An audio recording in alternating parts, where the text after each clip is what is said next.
sa Pilipinas. NBC Manila Broadcasting Company. DZRH, member, kapisanan ng mga broadcaster ng Pilipinas. Member KBP, oras 2 minuto na makalipas ang ika-6 ng umaga. Humahataw, humahagupit, lumalatay na komentaryo sa Himpapawid. 2 por 2. Walang takot sa paghimay sa masalimuot na isyu ng bayan. 2 por 2. Humahataw na mga balita at impormasyon. 2 por 2. Ating damhin, ating lasapin ang hagupit na 2 por 2.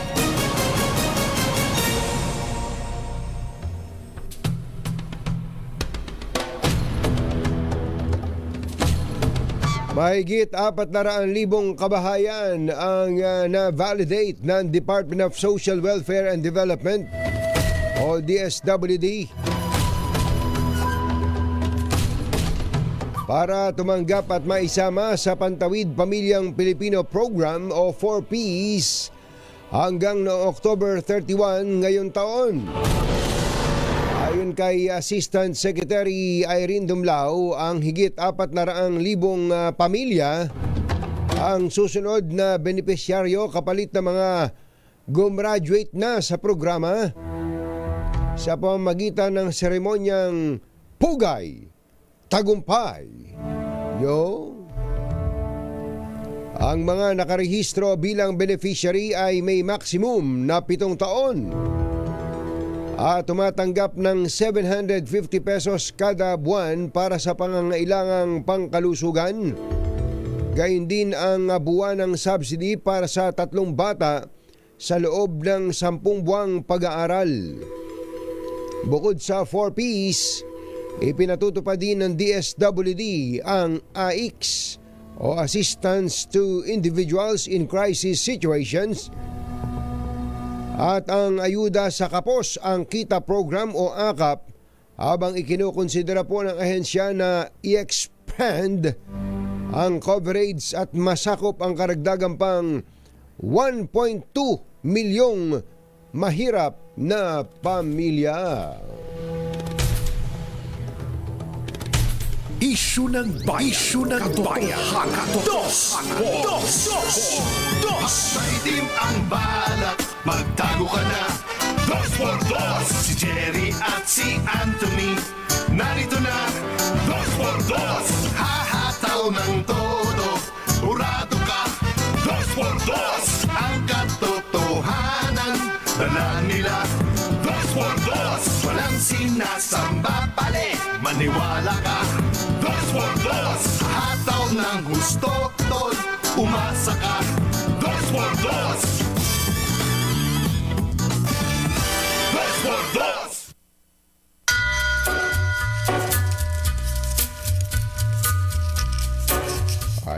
Hi. Take a little walk Magandang morning. down, go across the track. Magandang umaga, bayan! It's like a Ito po si Anthony Taberna. as it should. Umahabol si Jerry Baha. Where secrets Muli pong sumasa inyo ang 2 por 2 sa umagang ito ng as he made Friday! Yuhuu! across the square, across Kumusta po kayo mga kababayan ko? the down. Dapat kang malaman nyo.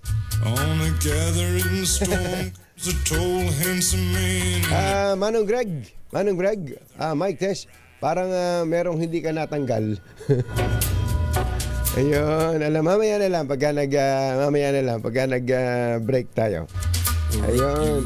Kumusta po kayo? Narinig niyo po yung ating balita, Boy, 400,000 families. Ito yung mga bagong mai-enroll sa 4Ps. I'm too Ito nga maigi na mapag-usapan natin tong 4Ps na ito. and so Kasi sa taon lang po na ito na lilipas, alam po ba ninyo kung magkano ang inilaan ng pamahalaan para po dito sa 4-piece program. Tanong nyo, magkano? Sabi niya, tanong nyo, magkano? Oo, ganun kalaki.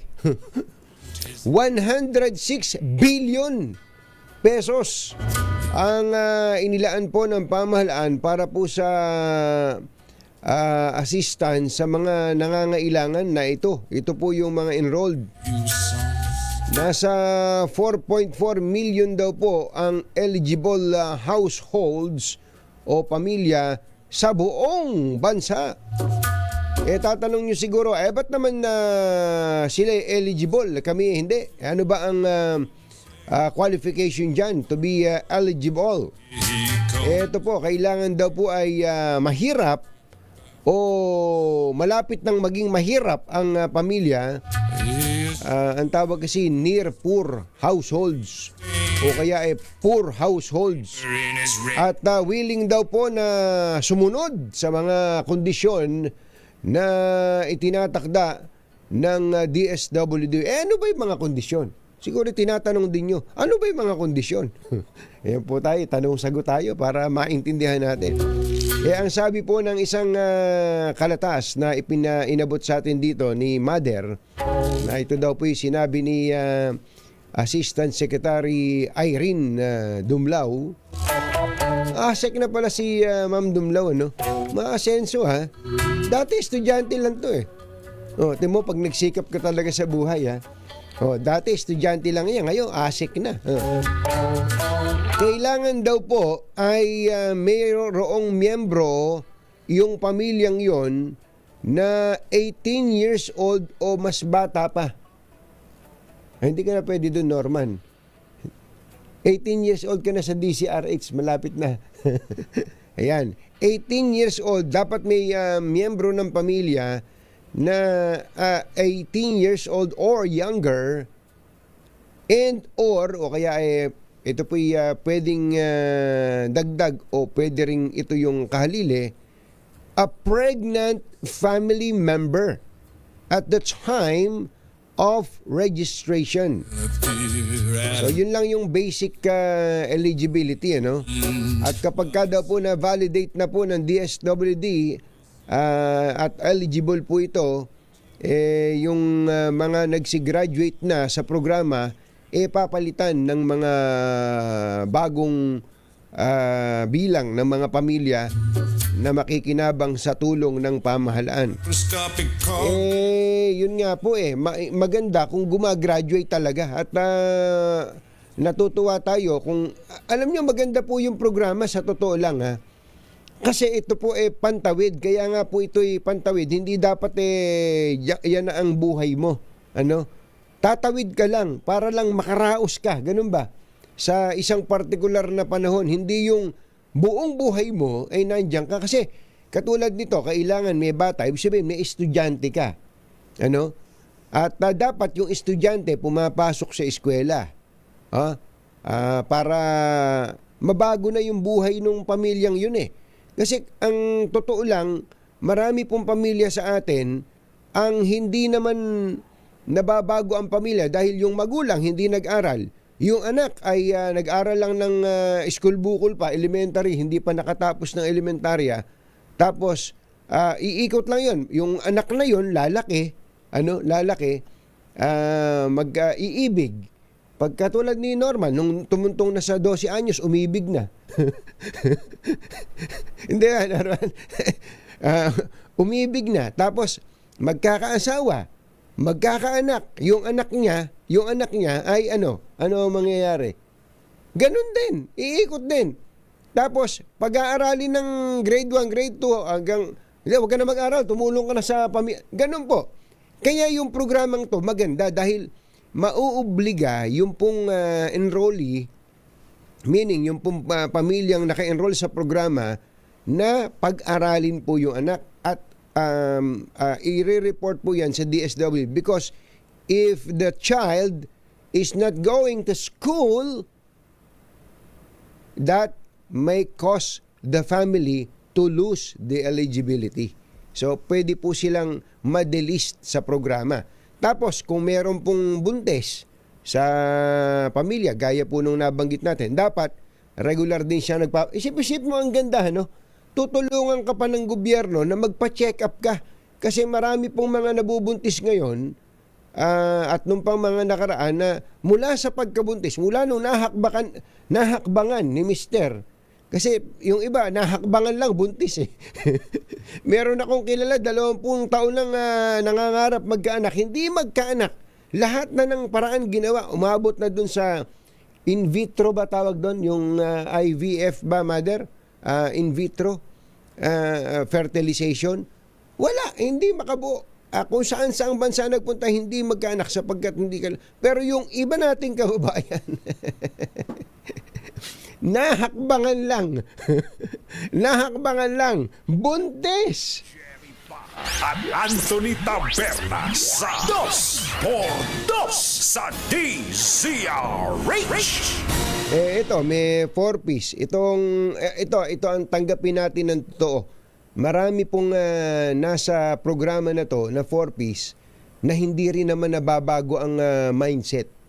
Kahit na nandiyan ang DSWD, kasi nga ang binabanggit natin makaraos lang, mapilitan sila na ayusin yung kalusugan nila, mapilitan yung sila na mapag-aral ang mga bata, pero sa totoo lang, marami pa rin po tayo mga kababayan na hindi ko alam parang gusto ba nila yon? Ito, mabilis lang kukwento ko lang to. Hindi, kumuha na po kayo ng inyong pamepay at mabilis lang naman to. Meron po akong kinover several years ago. Siguro mga 10, 14 years ago na isang pamilya dito po doon sa pinupuntahan nitong si Boy Gonzales. Meron pong lugar dyan sa may Parola, Baseco. Ang mga anak ay halos hindi na magkasya sa bahay dahil squatter family po, tapos po ay wala nang salawal yung bata. Dahil yung tatay naman ang tanong mo, ano ba trabaho? Pa-extra. Yun ang typical na sagot. Ano ba trabaho? Pa-extra lang po. Yung nanay naman, may buhat-buhat pang batang maliit. Tapos, ang kasalukuyang programa nung panahon ni dating Pangulong Noynoy Aquino, isa po sa mga program, yung Balik Probinsya program na itinuloy din ni dating Pangulong Rodrigo Duterte. Tinanong ko, saan ba kayong probinsya? Sa Quezon daw, sa Quezon. Ang ginawa ko po mga kababayan, nilapit ko kay Secretary Proceso Alcala. Taga ko kasi yun taga Quezon ang dahilan kung ba't ko po inilapit, para pag uwi nila sa probinsya, meron naman silang matatrabaho, di ba? Kasi dito yung mga bata kumakatok sa, alam niyo yung easy money, kasi kakatok, makakapamalimos, magkakaroon ng pagkain, chibog, ayos na. Pero yung bahay talaga hindi sila kakasya. 6 yata yung anak na yun, o 6 o 5. Inayos po namin, nakarating ng probinsya, nakarating ng Quezon, at ito namang si Secretary Proceso Alcala talagang naghanap ng lugar kung saan sila ititira. Inilagay po sila sa lugar kung saan sila ititira. Maganda po, maayos, maaliwalas, mga magagandang puno, meron po silang matataniman doon, at mula po, at tutulungan po sila, may pang-umpisa. May bahay na hindi naman bigay pero pwede na silang matitirhan. May pang-umpisa. At ikinuwento pa nga namin, meron silang mga magiging kapitbahay doon na dati-rate, naloko pang OFW, pero nung nagkaroon ng pagkakataon, tinamnan niya ng pinakbet yung kanyang bakuran. Ibig sabihin pong pinakbet, yung talong, okra, ampalaya, may kamote dyan. Umasenso, meron na sariling owner type jeep na ipasimento na yung bahay, etc. So, binigyan namin ng magandang ehemplo. Alam niyo po mga kababayan, hindi lumipas ang 1 buwan. Hindi lumipas ang 1 buwan. Kaganda na nung oportunidad para po maayos, aayudahan sila doon para magtatrabaho lang, magsisikap lang sa buhay. At yung mga anak mapag-aaral din naman sa probinsya. Alam niyo po, wala pang 1 buwan, bumalik dito sa Maynila. Mas pinili nung tinutulungan natin na mag-umpisa, natutulungan naman sila. Mas pinili nila na nandito sila sa Maynila. Na yung mga anak ay nanlilimahid at yung mga anak ay nag-aaral, ay namamalimos. Anak ng bakang dalaga. Kaya ang kailangan po talaga mga kababayan sa ating bayan ay magbago ang mindset. At yun ang may malaking papel po doon. Hindi lang ang gobyerno, pati po ang simbahan. Ang simbahan, ang gobyerno, komunidad, at siyempre, ang pamilya, yung tao mismo. Isyu ng bayan, katotohanan, 2x2. Ba't ba dyan tayo agad napunta, no? Ba't ba kasi yan ang binigay mo sa akin, mother? Alam mo, marami akong mga hugot dyan. Ang dami ko kasing mga na-cover na ganyan eh. Katulad lang halimbawa ng mga kababayan natin na walang kubeta. Ay, pasensya na ha. Makikaraan lang po ako. Mga walang kubeta, no? Ginawa ng kubeta. Dahil walang kubeta, pasintabi po ulit. Ginawa ng kubeta sa gitna ng depressed community. Gumawa ng kubeta, inayos. Anak ng bakang dalaga. Tinuturuan mo na ngang maging maayos na dahil wala nga eh. Wala naman sila dun sa loob ng pamamahay. Wala naman pwesto para maglagay ng kasilyas. Nilagay mo, tinuturuan mong maging... Kaya ang tanong ay gagamitin ko na, napakasalaula. Ando naman, may tubig naman dun, no? May tubig. May tubig na nga lumalabas sa gripo. Meron pang tubig dun sa drum na kulay blue. Pero pagpasok mo sa naku po, sus Mariano Kaindo. Bakit ba ganun? Samantalang kami, sa amin sa Nueva Ecija, ang dami kong kakilalang mahirap din naman ang buhay. Pagpasok mo sa bahay, wala namang simento, hindi naman simentado yung bahay. Pwede mong tapakan, hindi madudumi pa mo eh. Oo, dahil sa sobrang kalinisan, pumunta ka sa Banggiran, malinis. Pumunta ka sa Casillas, malinis. Hindi po pwedeng sabihin, dahil mahirap, sa laula na. Hindi po pwedeng ganon. Hindi po ganon. Kailangan, mentras lumiliit yung lugar mo, dapat mas magiging malinis. Di ba yung sana? Kasi subok ko ang dami naming mga, ako mismo ang dami nating mga kakilala na kahit na dukha, malinis po ang pamamahay, malinis sa katawan, malinis sa kasil. Pero meron tayong kababayan, tinuturuan mo na, ayaw talaga. Ano ba gagawin natin doon? Masamang tao lang ang takot sa dalawang to. Kaya kung maitim ang balak, magtago ka na! Anthony Taberna, Jerry Baja, 2x2. Beno, ang tunggak na oras, 20 minuto na makalipas ang ika-6 ng umaga. Yon. ACS Balita, susunod na. Number 1. Maulan. Makatotohanan, balitang maaasahan. ACS Balita. Walang makakaligtas, walang makakalampas. Saan mang sulok ng kapuluan, Luzon, Visayas hanggang Kamindalawan. Basta't may balita, ipagwagwagan ng sikat na tagapagbalita. ACS Balita. Kasama ang 2x2 tandem Anthony Taberna at Jerry Baja. ACS Balita. Ang programang ito ay hatid sa inyo ng ACS Manufacturing Corporation, ISO certified, maker of world-class quality Pride detergent. Araw po ngayon ng Lunes, 23 na pala ng Disyembre, Mother. December 23 na pala, 2024. Sa ulo ng ating ACS Balita, libreng toll sa Pasko at Bagong Taon, alok ng MPTC. Saudi Arabia nangangailangan ng Pinoy skilled workers. Higit pisong taas presyo sa diesel nakaamba bukas. DOH pinawi ang pangamba na matigil ang serbisyo ng PhilHealth sa 2025. Last minute shoppers dumagsa sa Divisoria at Baclaran. Negosyanteng Taiwanese na 2 buwan ang nawawala sa Tagaytay, patay na ayon sa PNP. Magandang umaga Luzon, Visayas at Mindanao. Good morning Philippines. Hello world. Sa pangalan po ni Jerry Baha, ito si Anthony Taberna. At ito ang ACS Balita. ACS Good News. muli pong magpapatupad ng libreng toll ang Metro Pacific Tollways Corporation o MPTC sa ilang piling oras sa Pasko at Bagong Taon. Ayon kay Tito Manny Pangilinan, Tito, kumusta ba?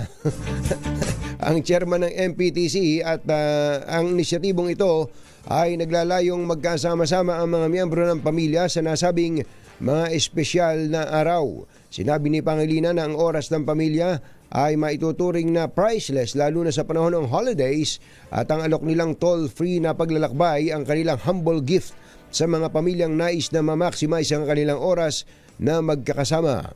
Maaaring mag-avail ang libreng pagdaan sa NLEX, SCTEX, NLEX Connector, Cavitex at Cavite Laguna Expressway o CALAC sa December 24 mula alas 10 ng gabi hanggang alas 6 ng umaga ng December 25 at mula alas 10 ng gabi ng December 31 hanggang alas 6 ng umaga ng Enero 1. Inaasahan po ng MPTC na tataas ang bilang ng mga biyahero at babagal ang daloy ng trapiko. Kaya ikinasa nito ang Safe Trip Sagot Ko program hanggang sa Enero 6 ng susunod na taon. Mother, hindi ba yung San Miguel naglabas din ng ganitong statement para din sa ganitong petsa para naman sa SLEX, South Luzon Expressway? Meron sila ang unang nabasa ko yung hanapin ko nga. Binabasa ko lang ito nung nakaraang araw yung libre ng San Miguel Corporation. Yan. Ayun, tama mother. Tama pala yung sinasabi ko. So yung petsa din na yon, ito yung nilabas nila ng December 20. Yung pong expressway nila, yung Skyway System, NAIA X, South Luzon Expressway, Star Tollway at TPLEX, wala din daw pong toll sa mga petsang binanggit ko at oras na binanggit ko, katulad nung kay Tito Manny. Kainam naman yan ang mga magagandang naisip niya. Baka gusto nyong buong maghapon na, wag yung ganung oras lang. Malay mo naman, baka baguhin nila. Alas 6:28 na ng umaga. Diyos maray na aga sa Indogabos, mga Bicolano, mata na kamo, gising na. Nata-traffic pa rin ba kayo? Kawawa naman yung mga Bicolano, no? Kawawa naman ang ating mga kababayang Bicolano na gustong-gusto nang makauwi. Grabe, traffic. Hanggang ngayon ba yun, mother? Nung sa may Andaya Highway, hanggang ngayon ba? Tawag mo nga si yung may-ari ng Bicol, si Roel Saldico, para mabigyan tayo ng update dyan. Nangangailangan ng Saudi Arabia ng mga Pinoy skilled workers. Ito po ang ipinabatid ni Saudi Arabia Ambassador Hisham Sultan Abdullah Al-Qahtani sa kanyang farewell call kay Pangulong BBM kasabay ang pasasalamat dahil sa mainit na pagtanggap sa kanya. Inilarawan nito na isang tagumpay ang pananatili sa Pilipinas sa loob ng higit 3 taon bilang embahador. Masayang ibinalita ng opisyal na kailangan ng kaharian ang mga Pinoy skilled workers dahil ang Saudi Arabia ang mag-host ng World Cup sa 2030. Sa uling datos, halos 1 milyong Pinoy ang naninirahan at nagtatrabaho ngayon sa Saudi Arabia. Tingnan mo na itong mga taga-Saudi. 2030 pa yung World Cup sa kanila.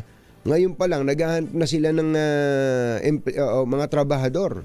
Ganun talaga kahaba ang preparasyon sa mga pasilidad para po sa World Cup. At sa atin namang bad news. Sasalubungin po ng oil price hike ang bisperas ng Pasko. Batay sa pagtaya ng Department of Energy, tataas ng hanggang 1.40 kada litro ang presyo ng diesel habang piso kada litro ang kerosene. Oy, John, magpakarga na tayo. Malaki-laki pala to, 1.40 sa diesel. Mas bababa naman na sa 70 centavos ang posibleng itaas ng presyo ng gasolina na isinisisi sa mahinang piso kontra dolyar at pagbagsak ng supply ng krudo sa Amerika. Muling tiniyak ni Health Secretary Ted Herbosa na tuloy-tuloy ang serbisyo ng PhilHealth sa 2025.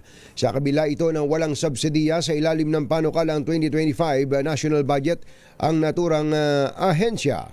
Pinabulaan na din ni Herbosa ang kumakalat na impormasyon sa social media na namumroblema ang mga miyembro ng PhilHealth sa susunod na taon. Paliwanag pa ng kalihim, may nakalaang reserve at invested funds ng PhilHealth bukod pa sa kaka-approve na operating budget na sapat niya para bayaran ang benefit packages sa mga ospital. Ito po, merong reserve at saka merong invested funds. So nung nakaraang linggo, kaka-approve lang ng board ng corporate operating budget, 284 billion po ang operating budget ng PhilHealth. So hindi po magsasara ang PhilHealth. At pag kayo may PhilHealth, tuloy-tuloy ang serbisyo sa inyo ng PhilHealth. Babayaran yung inyong benefit packages sa ating mga ospital. Yan po ang tinig ni Health Secretary Ted Herbosa sa panayam to ng ni Kong GP. Kong GP Padiernos at ni Attorney Rurik Padiernos dito sa DZRH. Habang pinupungayan siya ng mata ni Elaine Apit na antok. Mantakin mo, hataw din tong babae na to no? Gabi-gabi yata may hosting job sa mga party. Di bale, ituloy mo lang yan. At para sabi nga parang langgam. Kapag ka may may pangangailangan paggipit, meron kang mabubunot. Ayod-kayod lang. 6:32 ng umaga. Naimbagabigat kada kayo amin na po. Agreeing kayon. Gising na. 3 araw bago magpasko, naranasan ng mas matinding pagsisikip ng trapiko. Bunsod ng papasok at paglabas ng mga sasakyan sa Metro Manila. Nakadagdag pa sa problema ang mga nire-repair na kalsada at widening sa expressway na nagpalala sa haba ng oras ng biyahe at nagresulta ng pagka-delay ng return trips kaya kinapos ng mga sasakyan. Ang ganitong senaryo ay naranasan ng mga motorista sa NLEX noong Sabado na nagkaroon ng mabagal na usad ng traffic simula pa lamang Balintawak Toll Plaza hanggang Valenzuela. Samantala, dumagsa din ang mga last-minute shoppers sa Divisoria Market at Baclaran Market na kadalasang dinarayo dahil sa mura nitong mga paninda.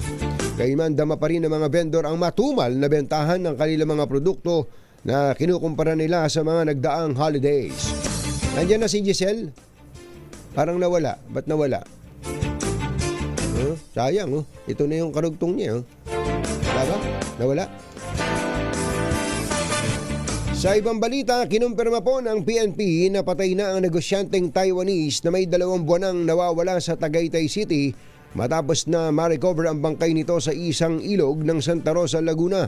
Kinilala ng Santa Rosa Police ang biktima na si Ko Wen Hong, residente ng Parañaque na inulat na missing noon pang October 10. Batay na rin ito sa DNA test na isinagawa at ang resulta ay lumabas lamang noong December 17.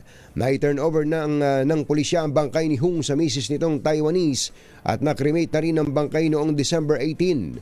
Bumuo na ang PNP ng Special Investigation Task Force na tututok sa investigasyon sa kaso ng pagdukot at pagpatay sa nasabing negosyanteng Taiwanese. Susunod! Yung mga mahilig magkakain dyan, yung mga mahilig magkakain, baka meron kayong tinatawag na holiday heart syndrome.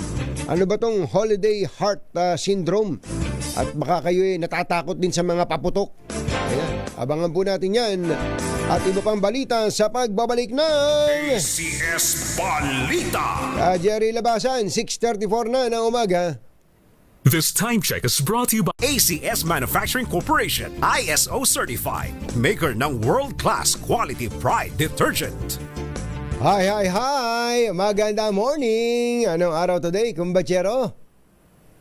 Mga kumbachero, today is Laundry Day Friday! Yuhuu! At pag Laundry Day Friday, all you need is Pride washing machine detergent. May triple stain away formula kaya tanggalang makapit, madikit at malupit na dumitmantsa kaya easy ang labada.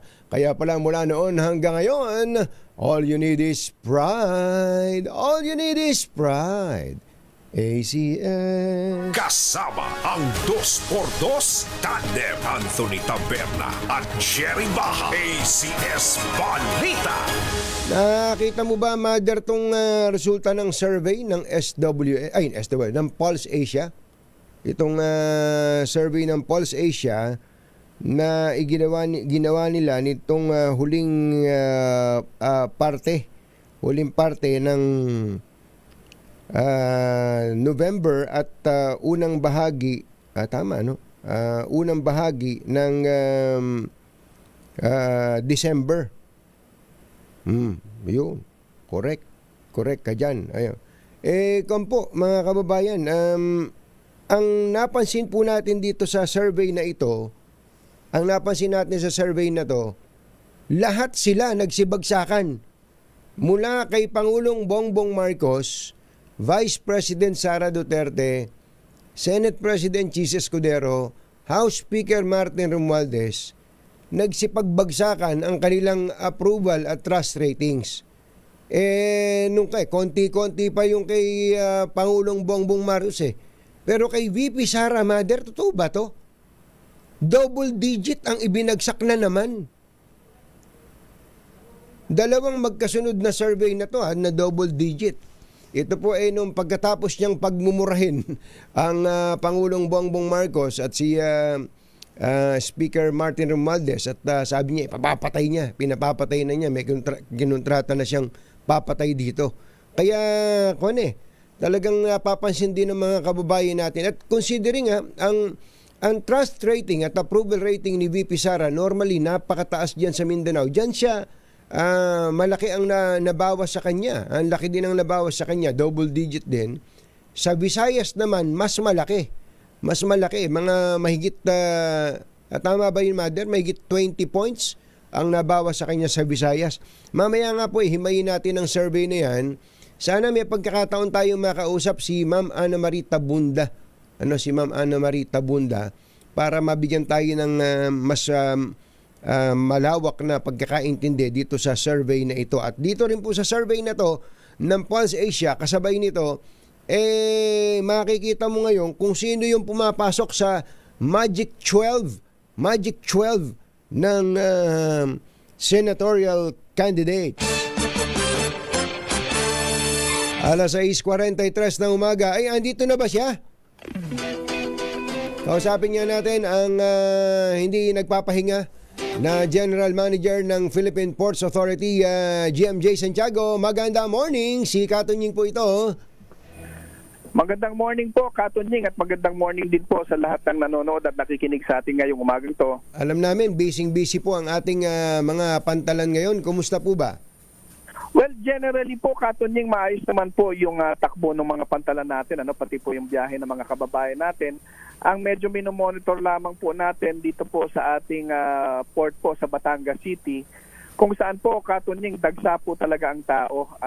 Mukhang record-breaking po yung dami ng tao na dumadaan dyan simula pa po nung Biyernes. Bakit niyo po nasabing record-breaking? Ano po ang gaano karami mga pasahero po?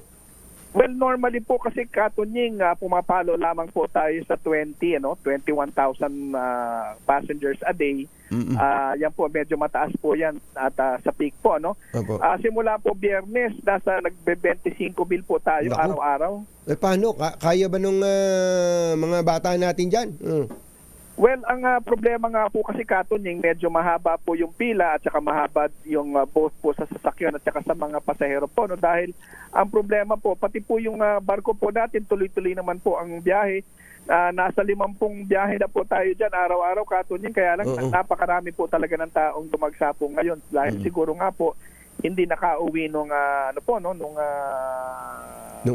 undas, oo.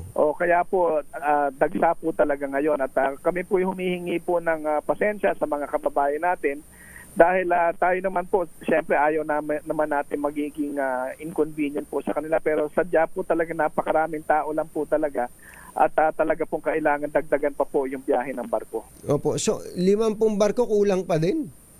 Araw-araw po kulang, Katunying. Ang problema po kasi, yun nga pong napag-uusapan na po natin na matagal na. Kung yan po siguro ay meron nga po tayong online ticketing system napaplano po ng maaga yan kung ilan ba talaga ang babiyahe sa araw-araw. Ngayon po, majority po niyan talagang walk-in po sila. Wala po talaga mga Nako. ticket na dumadating Oo, yun ang problema. No? Ba't hindi ba pwedeng i-require yon? Well, matagal na po nating yan, Katunying. Alam niyo naman kasama namin kayo diyan sa pananawagan na ganyan. Oo. Hanggang ngayon po medyo hindi pa rin po talaga natutugunan po yung ating panawagan na gawin po mandatory na po yung online ticketing po sa mga barko natin at magdagdag po ng mga biyahe. Oo. So, sa ngayon po, ano ang pwedeng maging remedyo bukod dun sa humihingi kayo ng pasensya sa tagal po ng haba ng pila, tagal ng pag-iintay ng ating pong mga kababayang bibiyahe? Well, sa ngayon po kasi, ang ginawa na po na scheduling po ng Maritime Industry Authority at ng mga shipping lines po dyan, hindi na po sinusunod, Katunying, yung mga schedule po nila. Basta napuno po yan, andar na po yan, at pagdating po doon sa kabilang port, ay hindi na din po naghihintay ng schedule yan. Basta napuno, Diskarga. naraan na po yan. Pero Ganun. sadya po talagang kulang. Kung maaari nga lang po sana, nananawagan tayo na mag-deploy po ng additional na barko, mag-deploy ng additional na trips. At sa amin naman po sa PPA, 24 oras po, yung mga kawani po natin dyan, at nagbigay na po ako ng instruction na bagamat talaga po mahirap yung pila, kailangan po magkaroon po ng presence yung mga taga-PPA po dyan na sabi ko na mabigyan nila ng assurance yung mga kababayan natin na maghintay lamang at magbigay po siguro ng tubig doon sa mga naiinitan at masiguraduhin komportable maski sa pagpila lamang po. Ano po ang waiting time? Gaano katagal po? Well, sa report po sa akin, meron po mga naghihintay po ng mga 4 hanggang 5 oras Tagal. Kung halimbawa po may biyahe kayo ng alas 9, may mga tumarating po ng alas 6, pero yung pong kalagayan nila doon sa pila, medyo malayo-layo pa po talaga sila doon sa ticketing. Oo. Mga ganun po, mga 4 to 5 hours po ang ipinipila ng mga kababayan natin. Medyo po talaga, Katunying, ako din po talaga napuntahan ko, medyo ako mo mismo, kalunos-lunos po talaga yung sitwasyon nila. Wala lang po talaga tayong magawa sa ngayon dahil po yan hindi po kasi saklaw nung natin, mandato natin. Kaya po tayo gumagawa na lang ng paraan na maibsan po yung paghihintay po nila. Yung po bang mga ship owners, meron ba silang ma-deploy na additional? Nakausap nyo na po sila? Well, ang po kasi may mga areas po talaga diyan na during peak season nagde-deploy po sila ng dagdag pong barko, diyan po sa Batangas, dito po sa may Sorsogon, sa Matnog. Kaya lamang po simula po nung hindi ko lang humalala dahil sa dami na ng bagyong dumaan sa atin. There was may bagyo po na after 2020 na halos kalahati po nung ng mga barko natin ay sumadsad po at nasira. At simula po noon sa pagkakaalam ko po mangilan-ngilan siguro ang na-monitor ko po siguro nasa mga 3 hanggang 5 lang pong barko ang nadagdag simula po ng mga panahon yun. So talagang kulang ng barko para dun sa ating mga kababayan na mariremedyohan sana ito nung online ticketing para hindi dumadagsa dyan yung ating mga kababayan. May mga oras. Hindi po ba? Sana, Kaya lang, kailangan pa ba ng batas doon? Well, tama po, Katunying, kasi po yan pong pagbabiyahe. Katulad din po sa eroplano, wala naman pong nagkaiba yan.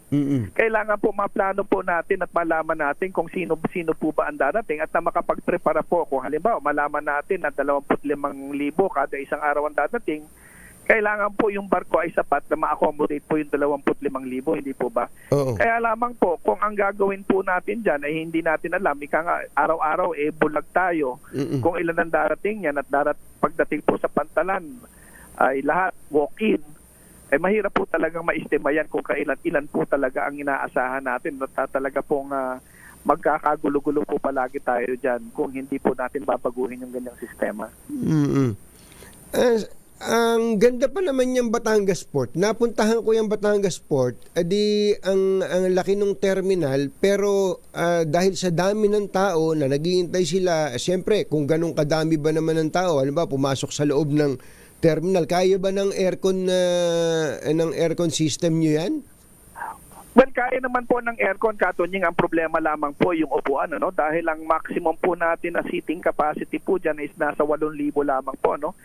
Pero katulad nga po ng sinasabi ko po dati pa, ang pantalan po kasi, Katunying, hindi naman yan yung umaandar, yung barko ang umaandar. Oo, tama. Oo, Kaya kahit ano po, kahit gaano natin palakihin pa po yung terminal, kung wala naman pong barkong sasalo at maghahatid sa mga kababayan natin, wala po talagang katapusan na ano po, no, na paghihintay ang gagawin natin. Oo, sigurado po ang I'm sure kahit na nagpapaliwanag kayo ang naririnig ang damdamin ng ating mga kababayan dahil kayo yung nandun sa front line, kayo masisisi. Balikan nga natin to, yung isa lang na yun kasi major solution po yun yung online ticketing na para kan sabi niyo nga kanina, para kang bibiyahe ng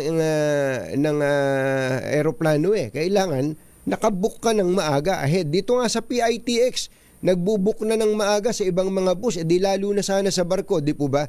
Kailangan pa po ba ng batas dyan o sa secretary level lang ng DOTR, saan po ba natetenga yan? Actually, sa amin po pagtatala sa ano lamang po, maski doon po sa lebelo lamang po ng Maritime Industry Authority, no? Marina lang.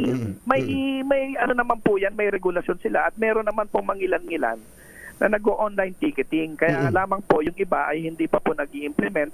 At ang pinanawagan nga po natin, maging stricto na po sa implementasyon. Ano, i-require na po lahat na yung mga shipping lines natin, na domestic passenger shipping lines, na mag-online ticketing na po sila. Bigyan ko lamang po kayong ehemplo, Katunying, katulad po dito sa Batangas ngayon. So pipila ka po, halimbawa, dala-dala mo po kotse, bibili ka ng ticket, pupunta ka po doon sa tinatawag na marshalling area, alam niyo kung saan po naghihintay yung mga sasakyan. Pagdating po doon, siyempre dahil doon ka palang bibili ng ticket, titimbangin po yung sasakyan mo. Ngayon, yung barko pong aalis, kung masyado na pong mabigat yung sasakyan mo, hindi po nila isasakay yun. Ang sasakay po nila, yung mas magaan na mas malayo-layo. Ngayon, kung yan po ay nag-online ticketing at nadeklara mo na kung ano yung timbang na sasakyan mo, hindi po ba't maaga pa man din, ilang linggo, bago pa man din po ang biyahe, ay naiistima na po nung barko kung hanggang anong timbang po ang ikakarga nila at kung saan po nila ikakamada sa barko. Hindi naman kailangan ng rocket scientist dyan Napakasimple po yun ng paliwanag nyo. Ako'y naiintindihan ko kahit hindi naman ako taga-maritime. Nananawagan na po tayo. Baka naman nakikinig sa atin ang mga taga-marina. Siguro si Secretary Jimmy Bautista, ako'y nananawagan na. Baka pwedeng palokpukin nyo na yung mga concerned agencies dito. Kasi mauulit to pati pabalik. Ito pauwi ng probinsya to. Sigurado pabalik, ganyan din ang magiging sistema kapag ka po hindi pa naagapan yan. Makikibalita kami sa inyo from time to time at baka meron kayong message, especially yung mga nagpaplano palang mag-walk-in, pumunta dyan sa Batangas Port at sa iba pang ports natin. Go ahead po. Well, unang-una po, Katunying, maraming salamat po sa pagkakataon na makapanawagan po sa mga kababayan natin. Simula po nung Biyernes, nasabi ko nga po kanina, talaga pong dagsa na yung mga tao po, mga pasahero papunta po dyan sa Batangas Port at inaasahan po natin na lalo pa pong dadami yan, hihigit pa po sa 25,000 kada araw simula po ngayon hanggang bukas dahil 23 pa lamang po ngayon at bukas ay bisperas. So sa amin po kung talagang naintindihan naman po natin na lahat ng kababayan natin ay gustong umuwi sa kanila po mga mahal sa buhay, sa kanilang pamilya sa probinsya. Ang hinihingi lamang po natin kung hindi din naman po talaga nila mapagpapaliban ay humihingi lamang po tayo ng pasensya. Medyo sa mga panahong ganito, Katunying, kailangan po ng konting diskarte po. Siyempre, pagpunta mo po dyan, ay wag po tayo nga asa na parang pagdating natin doon sa pantalan ay kumbaga normal operation tayo na katulad mo na na-experience natin dati, maluwag, na mabilis. Ngayon po talagang medyo mabigat po talaga ang nagpa-aabiso na po kami na medyo mabigat po ang laban ng pilahan po dyan sa Batangas Port po natin. Konting pasensya lamang po. Ngayon, kung hindi naman po talagang urgent na kailangang umuwi, maaari po siguro ipagpaliban natin, maaari sa 25, 26 at sa ano na lang po tayo humabol sa bagong taon. Sa bagong taon. Maaari naman. Opo. Well, GM, nakikiramay kami sa inyo at sa ating mga at sa mga kababayan po natin na ngayon po nahihirapan na doon sa ating pantalan. Thank you so much at magandang umaga po sa inyo. Magandang umaga po, Katunying. Good morning po. Thank you. Good morning po. Si GM J. Santiago ng Philippine Ports Authority. Kasama ang 2x2 Tandem Anthony Taberna at Jerry Baha. ACS Balita. Nagatid sa kabuuan ng ating ACS Balita sa pangalan po ni Jerry Baha. Ito si Anthony Taberna. Balitang makatotohanan, balitang maaasahan. ACS Balita. Ang programang ito ay hatid sa inyo ng ACS Manufacturing Corporation, ISO certified, maker ng world-class quality Pride detergent.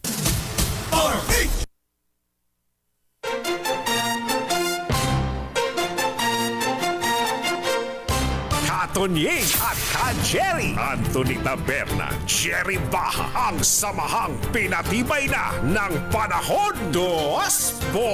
2x2. Let's Marvin Gaye and get it on. Standby lang 29 Boy Gonzales at kay RH5 Val Gonzales. Ang magtsuhin ay busy sa kanilang pagtatrabaho.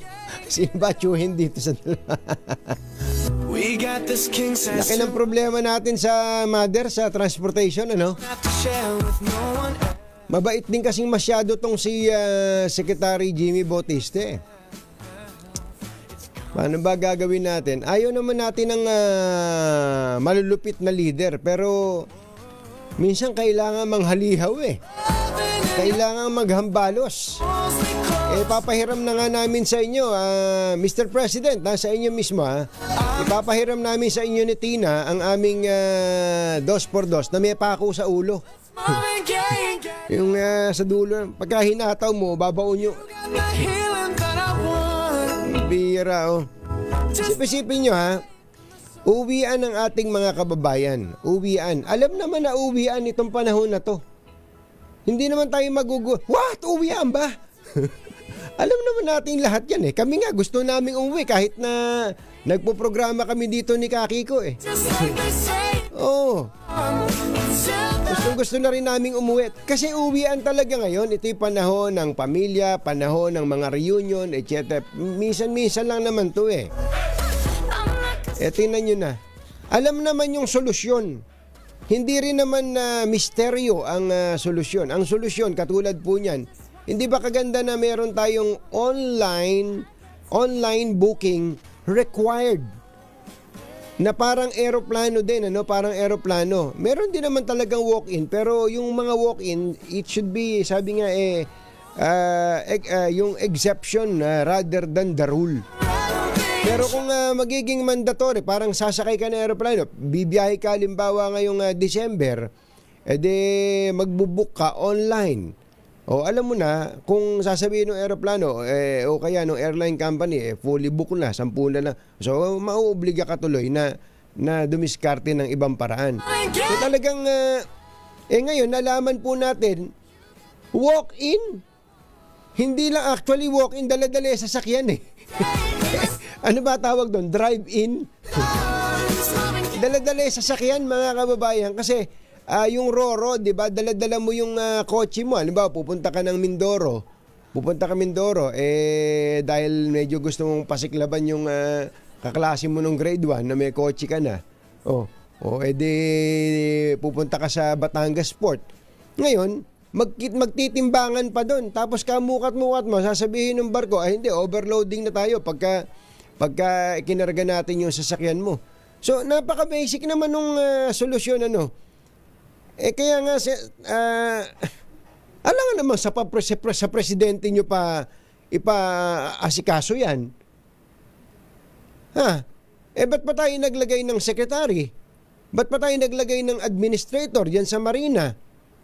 Anong gagawin natin sa buhay natin? Pag may nangyayari sa baba, may nagsuntukan langgam, sisisihin mo ba yung presidente? Pambihirang pati. So, ano ginagawa ng mga inappoint ng presidente diyan? Kaya nga yung point natin, Mr. President mismo, Mr. President, ang point natin, kapag ka incompetent, kapag ka inept, and corrupt, lalo na, incompetent, inept, and corrupt, sipa na kagad, sibak na. Masamang tao lang ang takot sa dalawang to. Kaya kung maitim ang balak, magtago ka na!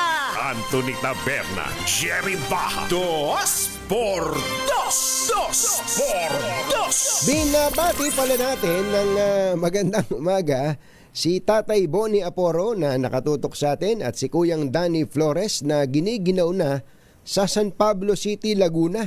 Aba, magandang umaga po sa mga taga San Pablo City, Laguna. At syempre, nabanggit natin kanina, pantalan.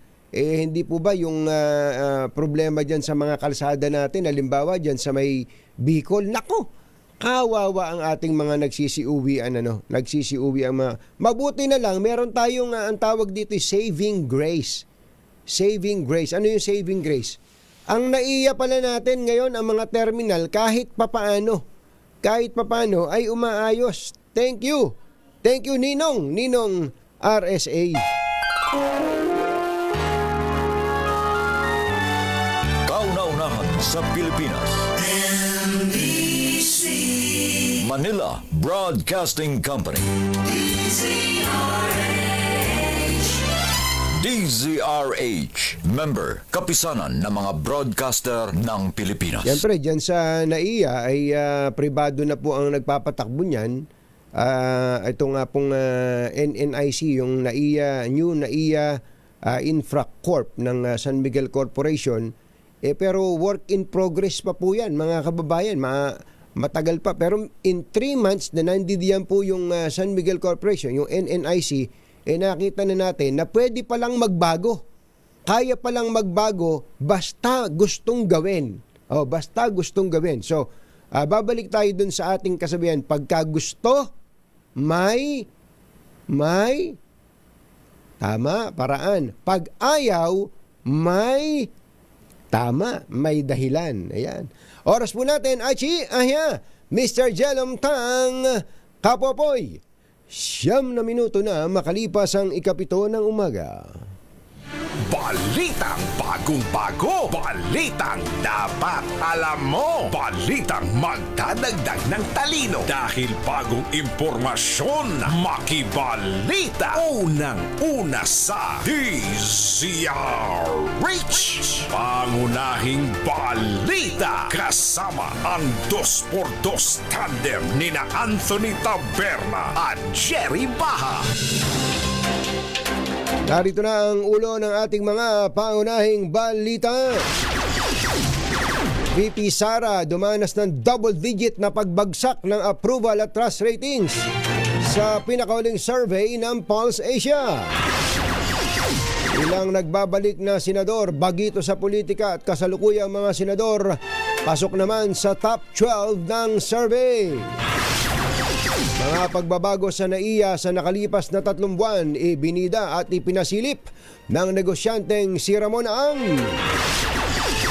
Libo-libong pasahero dumagsana sa PITX simula pa noong Biyernes. Mga tauhan ng immigration sa NAIA maaari nang bumati ng Merry Christmas, ngunit bawal tumanggap ng regalo.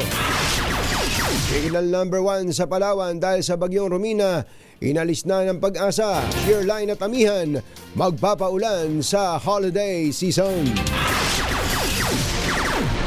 Magandang umaga, Luzon, Visayas at Mindanao. Good morning, Philippines.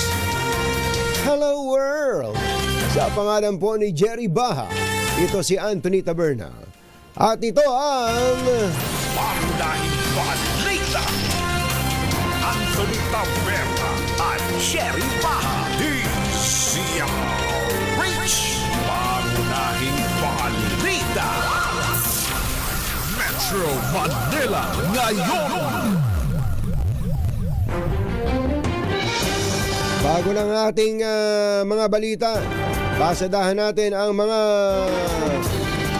Daladalang report ng ating mga RH reporters. Unahin natin ang nanalo ba to? Nanalo ba to ng kotse sa year-end party ng DZRH? Kaya pala. RH29 na Boy Gonzales, nasasaan ka ba ngayon? Kumusta na ang traffic dyan sa Maynila? Go, go, go! Anthony, medyo matraffic ditong kahaba nitong Blooming Street Market sa Santa Cruz, Manila dahil sa dami na nang namimili ngayong umaga ng Lunes. Ayon kay Police Major Hepe ng Police Major Jake Arcilla, ang hepe ng Blooming Street PCP na Santa Cruz Police Station, inaasahan nilang dadagsa ng namimili dahil sa dito karamihan namamalengke yung mga may karenderya maging taga Quezon City. Dito rin kasi baksakan ng murang manok na sa gabi pa lamang ay bumabaksak na rito at dinadala na rito sa area ng Blooming Street Market. Kapiraso lang Police Major Jake Arcilla. Paano nyo na maintain po yung kahaba ng kasi yung ibang mga bendo medyo gumigit na sa kalsada? Ay gaya na lagi po natin ginagawa, Kuya Boy, ay mini-maintain natin yung daloy ng traffic dito sa Blooming Street para naman malayang makapamili yung mga mamimili natin. Inaasahan din po natin yung pagdagsa nila dahil bukas ay bispiras na ng Pasko. But then again, we will make certain na makakadaan po at makakapamili po yung ating mga kababayan dito sa Blooming Street po. Yeah, salamat po. Yan si Police Major Jake Arcilla, Anthony. At napansin ko lang, Anthony, napunta ako ng PCP nila. Ang laki na ng pinagbago ng Malinis Ganda, ganda. Oo, parang condominium. Parang opisina ng Chief PNP Oo. Nakita ko kasi, natuwa ako, kaya pinicturean ko yung lugar, yung mismo PCP, komportable. Pero yung wala na silang jail dito, saan na po dinadala yung mga halimbawa yung mga nahuhuli nyo? Ay, yung mga nahuhuli natin, diretso na natin po silang nilalagay dun sa Station 3, sa main station natin kasi bawal na po magkaroon ng jail dito sa PCP po. Hindi, taga mo na, boy, buti na, total naman andyan si Major Arcilla. Ibig sabihin, pagpasok mo na ganyan, andyan yung Sargento de Mesa, may sofa na ganyan, may upuan. Aba, dyan maghihintay ang kanilang mga kliyente, ganon? Aba, aircon ba yan? Opo, kasi meron na po tayo, sir, na dito, National Police Clearance para maging convenient din po yung mga kumukuha ng police clearance. Kaya ginawa ko po ganyan yung ceiling natin po. Tama. May pondo naman kayo para gawin yan Kaya tama yung ginawa nyo na yan, Major. Mabuhay ka. Sana maging Chief PNP ka pagdating ng araw. Thank you po. Thank you. Alam mo, Anthony, si Major Arcilla isang abogado. Ayan. Kaya, abogado siya. Kaya yan yung, at may lecture pa sa mamaya sa anti-bullying dito sa mga estudyante ng MLU. Yan pa rin ang sitwasyon dito sa Blooming Street Market. Ito si Boy Gonzales para sa DZRH. Una sa Pilipinas, una sa Pilipino. Metro Manila ngayon. Puntahan naman natin ang sitwasyon sa terminal ng bus dyan sa Cubao. RH5 Val Gonzales, Kamin Val! Ang tunay mula dun sa 15 hanggang 18 oras na regular na biyahe patungo ng Matnog at patungo ng Yapulan sa Sorsogon ay madadagdagan ng halos 10 oras yan sa bahagi ng Andaya Highway sa Tupi, yan sa Camarines Sur. At bukod doon, kung parating doon, Anthony, meron pang more or less ay 5 oras na traffic na susungin yan sa bahagi ng Lucena. Iyan yung dilubyong. Grabe. Kinukwento mo pa lang, napapagod na ako Kanina nga kausap ko rin si Mayor Jerry Pelayo. Tumawag sa akin. Naikwento ko na ko'y nandito at ganun kahaba yung biyahe. Sus Mariosep, alala yung mama. Si Mayor, dating kanta pa Mayor Jerry Pelayo. At to, bago mo ako tawagin, Anthony, siya yung kausap ko. Ganun katindi yung susungin na biyahe nitong ating mga kababayan. So, ibig sabihin, kung aalis ngayong alas 7:15, darating bukas ng mga alas 4 na ng hapon doon sa kanilang lugar. Grabe, no? Alam mo, yung hindi ko lang na-realize, ngayon lang, nung sinabi mo, yun nga palang mga nata-traffic dyan sa may Bicol, sa may Andaya Highway, mga tatawid nga pala yun ng yung iba doon tatawid ng Bisaya, ano? Correct, oo. Dahil itong kinaroroonan namin dito sa DLTD Bus Company, dito sa EDSA southbound, dito sa Cubao, Quezon City, hanggang Visayas. Actually, yung biyahe ng mga ito. Oo. Kaalis lamang, ilang minuto na kalilipas, yung dalawang bus, yung isa ay patungo ng Pier, diyan sa May Batangas. Yung isa naman ay patungo ng Bulan at patungo ng bayan ng Matnog diyan sa Sorsogon. Yan yung ating mga yan yung sitwasyon ngayon. At meron pang extra driver na dala-dala, Anthony, bukod dun sa konduktor na marunong na magmaneho, meron pang extra driver na kasama. Yung kausap ko kanina lamang yung konduktor ng paalis na biyahe ng Matnog at Bulan, Sorsogon. Nakakaawa yung kalagayan nitong ating mga kababayan kung bakit sumabay pa yung pagkakasira ng highway dyan sa may yung Andaya Highway dyan sa bayan ng Tubig dyan sa Camarines Sur. So itong nakikita mo ngayon na dito, Anthony, yung iba'y bibili pa lamang ng kanilang mga ticket, bagamat fully book na, pero kanina'y kausap ko itong si Rodilon Pundan, yung dispatcher na paikot-ikot dito sa DLTV bus. Kanyang binabanggit, bagamat fully book na sila sa lahat ng biyahe sa Bicol at maging sa Visayas region, meron pa naman silang mga inihandang mga bus. Ang problema, Anthony, ay yung mga galing ng Matnog at galing ng Bulan sa Sorsogon na nagatid ng mga pasahero hanggang sa ngayon ay hindi pa malaman kung anong oras makakarating dito sa kanilang terminal dito sa Cubao, Quezon City. Yan yung sitwasyon na nangyayari ngayon. Kaya't matinding sakripisyo yung susungin ng ating mga kababayan. Kaya naman wala nang tayuan, wala nang mga tayuan, kundi talagang nakaupo ng maayos yung ating mga kababayan na pauwi ng iba't ibang mga probinsya dyan sa may bahagi ng Bicol at maging dyan sa bahagi ng Visayas region. So isang istasyon o isang terminal pa lamang, Anthony, yung binabanggit natin. Ganito rin yung sitwasyon dito sa iba't ibang mga terminal ng bus dahil yung Superlines ay kahilera nito, biyaheng Bicol din yun. Mabuti na lamang, hindi naman dadaan ng Andaya Highway, pero ganun pa rin. Dansa pa rin yung ating mga kababayan na nagsisirating dito sa terminal at habang yung iba pang mga biyahe na patungo naman ng norte ay mas maayos kumpara doon sa mga biyahe na patungo ng Bicol at iba pang lugar sa Southern Luzon at maging sa Visayas region. Kasama ko si Dennis Villanueva Jr. Ako, si Val Gonzales, DZRH, una sa Pilipinas, una sa Pilipino. Metro Manila ngayon. Maraming salamat sa iyo, RH5 Val Gonzales, si Giselle Sambay lang at Edwin Duque, dahil meron lang tayong bisita dito, pambihira. Huli kong nakita to sa pelikula pa niya eh. Kausapin natin si NBI Director Jimmy Santiago. Director, pakisuot nyo nga yung ayan. Tapos pakipisil nyo itong ayan, para lang kayo nagpe-press con niya. Ayan, tama-tama po. Magandang umaga po sa inyo, Director. Magandang umaga, Katunying, at sa mga nakikinig sa atin. Uy, salamat po. Napasyalan nyo kami dito. Opo, para bumati lang ng Merry Christmas, sir, sa inyo, kay Mamalu. Opo, no po. Okay, may pasok ho ba NBI ngayon hanggang sa bagong taon? Meron po. Tuloy-tuloy po.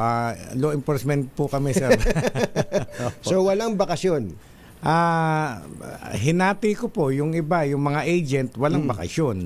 Pero yung mga staff, hinati ko po. Opo, halimbawa, yung mga kumukuha ng NBI clearance, pwede po bang pumunta pa rin sa NBI? Yun po, sarado po ngayon ng yung pagkuha ng NBI clearance. Ngayon pong araw ay half day. Half day po, opo. Yung mga may kailangan ng NBI clearance, hanggang tanghali lang pala, no? Opo. Hanggang tanghali. Tapos na ba yung year-end party ng NBI? Ay, tapos na po. Tapos na po. Nung 19. Opo. Nagparapulo ba kayo ng kotse?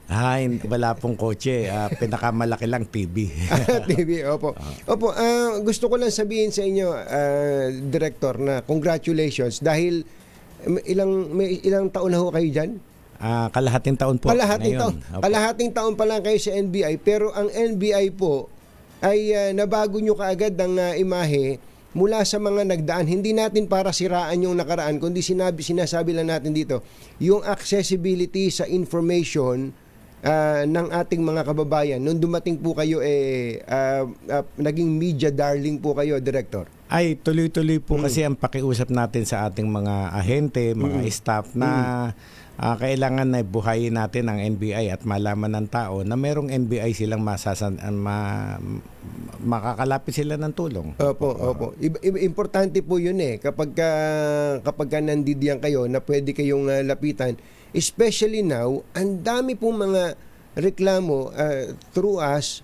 Ang sabi, nagsumbong na raw sa pulis, nagsumbong na sa CICC, nagsumbong na sa NBI tungkol po sa mga online scams. Meron po ba talaga kayong nagagawa dyan sa mga online scams na yan? Yan pang mga scams na yan through internet. Nung ako'y umupo, sinabi ko kami ay magiging proactive. Hindi po yung mag-iintay lang kami ng complainant, kundi kami nagmumonitor sa ating ang cybercrime unit.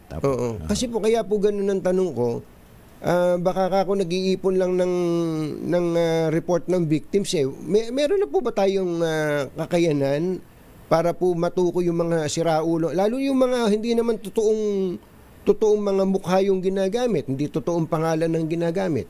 Ay, napaka-capable po tayo at napakagaling ng ating cybercrime unit ngayon, sir.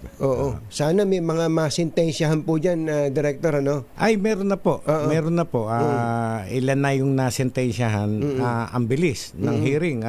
During my time na i-file ang kaso at nasintensyahan na po. Ito lang buong 6 na buwan na nandiyan kayo, may na-file ng kaso, may nasintensyahan? Opo. Dapat yata gawin nating panakot yun sa mga gumagawa ng kalokohan yung kayo na gagawin naming scarecrow. Last na lang, ano na po ba latest kay VP Sara? Tapos na po ba yung inyong preliminary fact-finding investigation? Ngayon nga po ay lagi kaming nagmi-meeting ng aking mga investigators at talagang sinasala po namin, wini-weigh namin lahat ng ebidensya, mga testimonies na nakuha namin. Kailangan pa po bang umarap siya o kung hindi submitted for resolution na po yung inyong kaso? Yun po ang sinasabi ko. Nangako po ako sa ating taong bayan na by first week o second week ng January ipapile na namin sa DOJ ang aming findings, ang aming report. At yun po, pero in the interim, hanggat hindi pa natatapos, hindi pa nagpa-finalize, kung biglang tumawag sa akin si ma'am, Director, pupunta ako dyan, gusto kong sumagot ng mga katanungan nyo, ay welcome po yun. But then, wala pong another setting. Yun lang po, yung voluntary na lang po kay ma'am. Kung gusto niya. Yes, yes sir. Yung po bang building nyo dito sa NBI, yung sa Taft, kailan matatapos? Ay, siguro po mga 3 years pa. 3 years from now. At it will be a 12-story building with 10-story parking lot. Wow! Sa dami kasi ng customer ng NBI, sir. kailangan ng parking. Sir. Pwede po bang mga 10 taong kayo sa NBI para pwede nga lang pero terminus po tayo sa ating Pangulo. Sa appointing authority. Ay, nako. Director, salamat po sa inyo. Mabuhay po kayo. Maraming salamat po kay Jerry at sa mga nakikinig natin tunying sa atin. po. Katunying. Mas bata po sa akin si Jerry ba? Nga po. Merry Christmas and Happy New Year po sa inyong lahat. Thank you po, Director Jimmy Santiago ng NBI, Judge, Police, Abogado, at ngayon po ay nanghuhuli ng mga pusakal sa pamamagitan po ng NBI. Thank you po, sir. Mabuhay po kayo. Thank you, sir. Thank you. Ayan, kakamayan ko lang, sir. Thank you. Tingnan po. Ayan, si NBI Director Jimmy Santiago.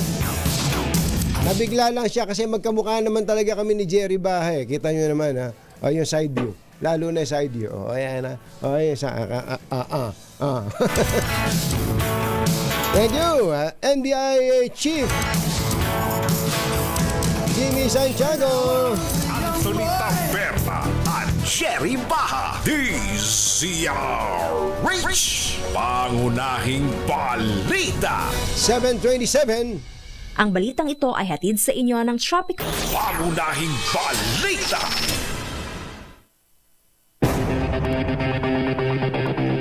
Alas 7:32 ng umaga, sandali lang. Flash Report. Flash Report! Meron daw pong mga nagbarilan dyan sa Abra. Bodyguard ng mayor. Ano kaya nangyari? Alamin natin mula kay RH41, Romy Gonzalez. Come in, Romy! Pare-parehong nakaratay ngayon sa pagamutan sa Bangged Abra ang tatlong mga security personnel ng isang mayor sa Pilar Abra matapos silang magbarilan kagabi sa isang barangay hall sa poblasyon Pilar Abra. Ayon sa report, di umano ay lasing sina Alvin Apolonio, Romel Reyes at Dagul Cayetano nung maganap ang insidente. Nagtatalo umano sila sa mga nangyayaring mga insidente diyan sa may Pilar Abra. Nakabilang dito yung sinampal na babae dahil ay niya isoli yung binigay ng isang politiko na ayuda.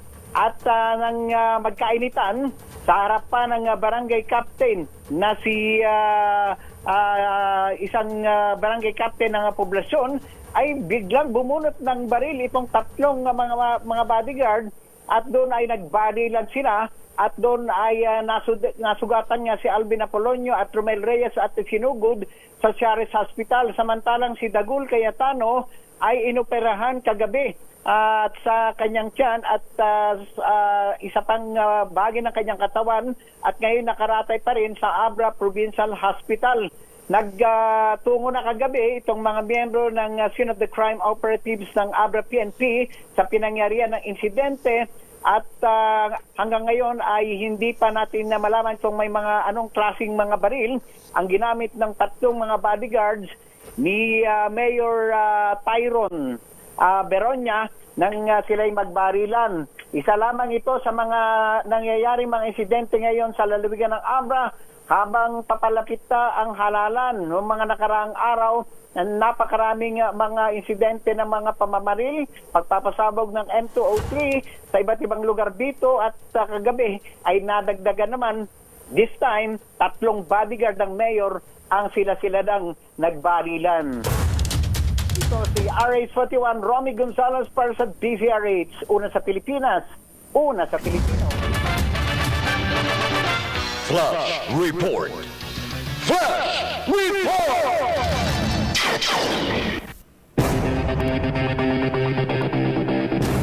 Sa iba pa nating mga balita, bumaba ang approval trust rating ni na Pangulong Bongbong Marcos at Vice President Sara Duterte. Batay sa inilabas na survey ng Pulse Asia mula 50% noong Setyembre ay bahagyang bumaba sa 48% ang approval ratings ni Pangulong Marcos sa huling quarter ng taon. Gayun din ang trust rating ng Pangulo mula 50% ay naging 47% o 3 percentage points na pagbaba. Pero matindi ang ibinagsak ng trust rating ni VP Sara mula 61% ay naging 49% na lamang o 12 percentage points na ibinagsak. Habang 10 puntos naman ang nabawa sa kanyang approval rating mula dating 60 ay naging 50%. Nakakuha naman ng 53% na approval rating si Senate President Cheese Escudero na mas mababa ng 7% sa kanyang naunang survey habang 51% naman ang trust rating o mas mababa rin ng 5%. Nasa 44% naman ang nakuha ang trust at approval ratings ni House Speaker Martin Romualdez. Ayon sa Pulse Asia, 2,400 katao mula edad 18 anyos pataas ang participants sa survey na ito na may margin of error na plus 2%.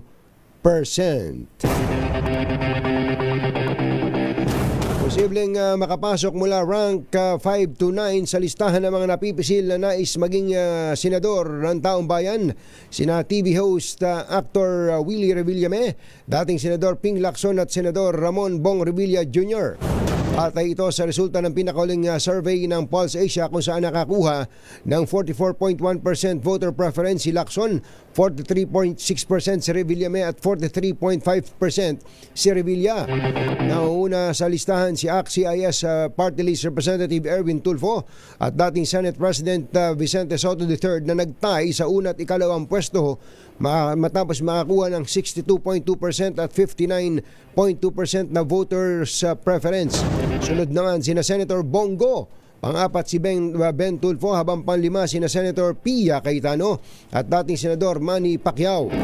Kasama din sa listahan sina Makati Mayor Abby Better Binay, Senator Lito Lapid, pang-12 si Senator Amy Marcos.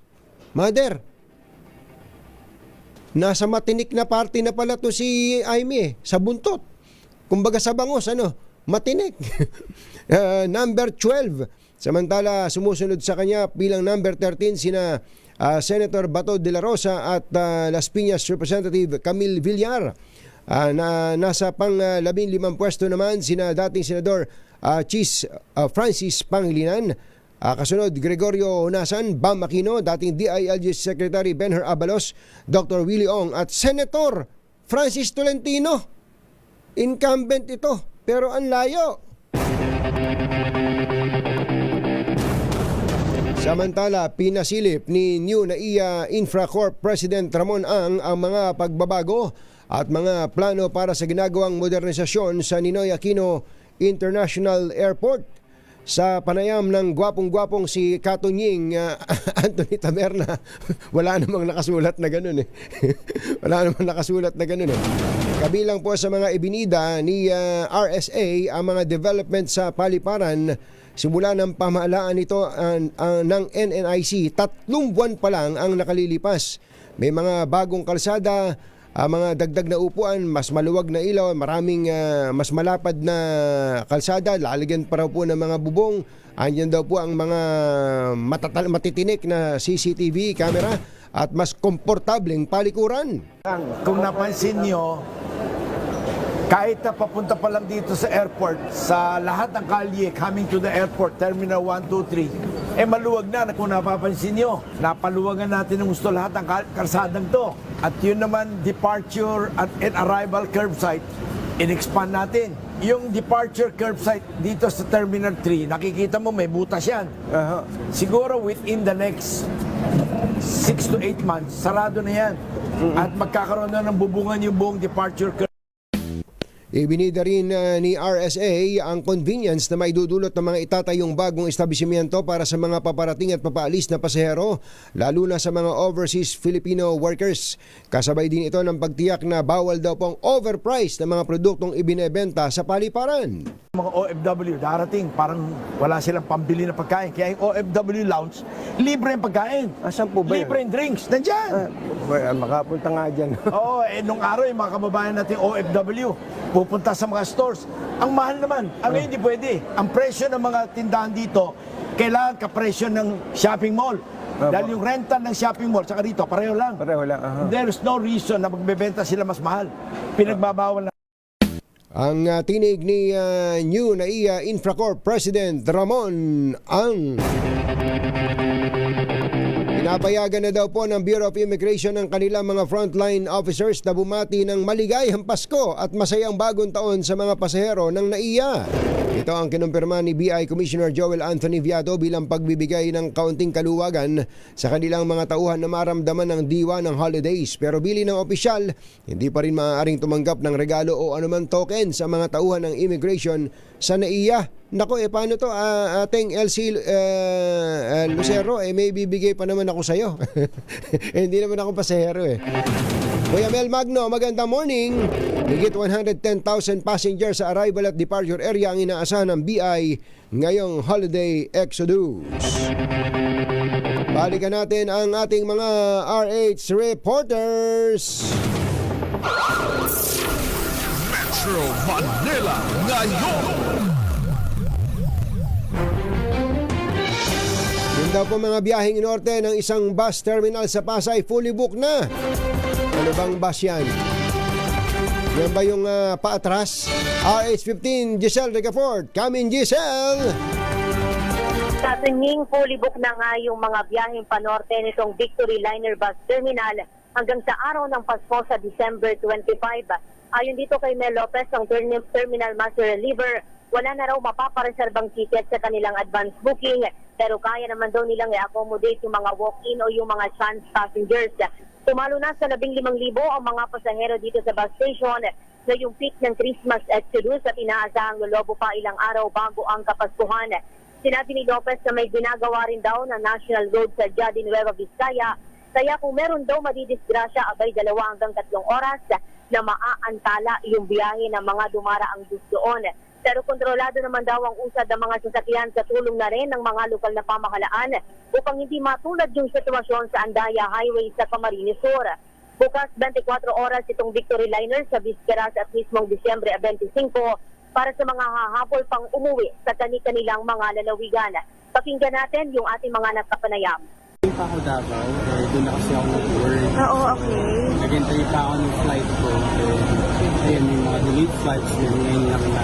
Yung galing ako sa Laguna, ngayon wala namang traffic, maayos naman kasi madaling araw na police din, 3:40.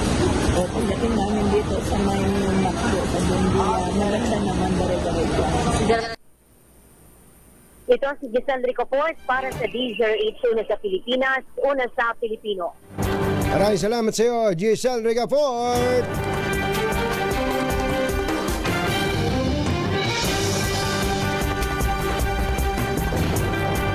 Ang mga kumbatsero ng bayan, Katunying at Ka-Jerry. 2 por 2. Oras po natin, Boss Benson Ang, ay Mr. Jelom Tang, Chitiam Shapsihun, 7:44 ng umaga. Kuya Edwin Duque, sandali lang ha. Magko-commercial lang kami at babalik kami mamayang 9:00 ng gabi. This time check is brought to you by... Nakakalungkot din pala. Kami na lang nila kayang natira dito. Naghihiraman pa kami ng bubuwit. Oy, mga kumbatsero, grabe na ang global presence ng BDO pagdating sa remittance. Parang kahit saan ka magpunta, may BDO o partner na accessible para sa remittance needs. Meron po 14 na BDO remit offices na nasa Asia, Europe, North America at Middle East. Bukod pa diyan, halos 400 remittance partners sa mahigit 40 bansa. Kaya kahit asaan yung Pilipino, abot kamay mo ang serbisyo. Wow, dami, no? Tatanong niyo siguro, pwede bang mag-remit online kahit anong oras? Oo naman. May 24/7 online remittance pa sila through select global partners. Kaya kahit anong time zone ka pa, walang hassle. Bukod pa dyan, malakas ang partnership nila with OWA, DMW, LGU at maritime companies, lalo na sa mga seafarers. Talagang siguradong secure at accessible saan man parte ng mundo. BDO Remit para sa mga OFW na gusto ng mabilis, safe at convenient na padala. Kaya mga kababayan, hanapin nyo na ang pinakamalapit na BDO partner para worry-free ang remittance anytime, anywhere. Lalo ngayon, ang remittance, magkano ba yung dollar niya? 58.81 ang dollar ngayon. Ay, binabati pala natin ang happy birthday si Miss Jane Llanes. Ating Jane, happy birthday. Wala ba tayo dyan? Ay, baka plano nyong bumili ng bagong sasakyan, i-level up ninyo ang inyong driving experience sa bagong launch na 2025 Tigo 2 Pro ng Cherry Auto Philippines. Ang new 2025 Tigo 2 Pro ay crossover SUV na may stylish design at advanced technology sa presyong hindi masakit sa bulsa. Ang new Tigo 2 Pro ay may bagong 1.5 liter dual overhead cam engine na may maaaring i-pair sa 5-speed manual o sa 9-speed CVT na may 2 driving modes. Yung po bang sport mode na para sa mas malakas na engine response, pwede rin naman yung eco mode para sa mas matipid na drive. Ang new Tigo 2 Pro crossover SUV ay meron ding 10.25 inches na infotainment, wireless Apple CarPlay at Android Auto, HD reverse camera na may dynamic auxiliary lines at cruise control. Mula po sa halagang 708,000 lang, 708,000 pesos lang, pwede ka nang magkaroon ng brand new Tigo 2 Pro crossover SUV manual transmission, Kaya ano pa hinihintay mo? Abay, pumunta na sa pinakamalapit na dealership ng Cherry Auto Philippines. Baka gusto nyo na rin magpalit ng bubong ng bahay, buti na lang may bubong na maaasahan. Gawa sa state-of-the-art technology, may aluminum na, may pintura pa. Now available na rin sa pre-painted tile span. Para sa eleganteng bubong na matibay na, makulay pa, mag-Cherry Loom pre-painted ka na. Jerry Ba at Anthony Taberna sa 2x2 sa DZRH.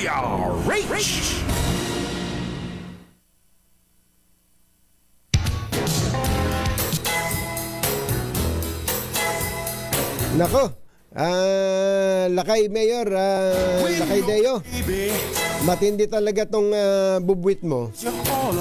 Talagang kayod marino. Matindi ng pagtatrabaho sa iyo, sumaside din sa akin kahit na pagod na. Ayon sa ating bubuwit.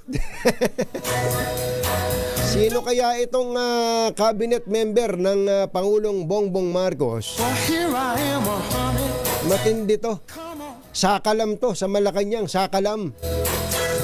Alam mo ba, Lakay, na may isang kontrata ng security agency dyan sa Malacanang, security agency sa loob ng Malacanang, na ang kontrata ay nagkakahalaga ng 3 taon, 118 million pesos. 118 million pesos. Pero kung tutusin, maliit lang to. Ba't mo pa pinatos? 118 million pesos ang kontrata sa security agency for 3 years. Alam mo kung sino nakakuha ng kontrata? Tanong nyo muna. Sino?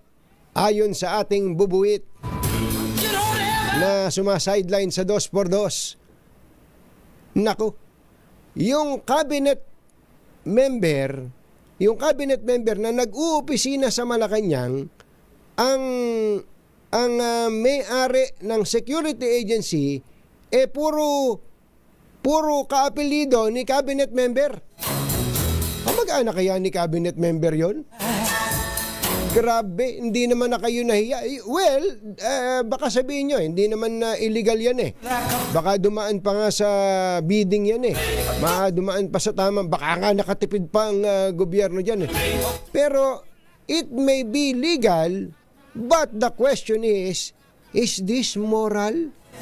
Kasi puro kamag-anak mo ang may-ari nung security agency na nakakuha ng 100 milyong pisong kontrata sa opisina na nandyan mismo sa loob ng Malacanang.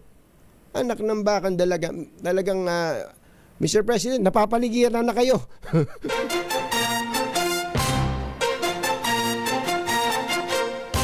Katonying at Ka-Jerry, Anthony Taberna, Jerry Baha, ang samahang pinatibay na ng panahon. 2x2. 2x2. Bye! Happy weekend! Woohoo! Damdaming bayan! Susunod na! This time check is brought to you by AC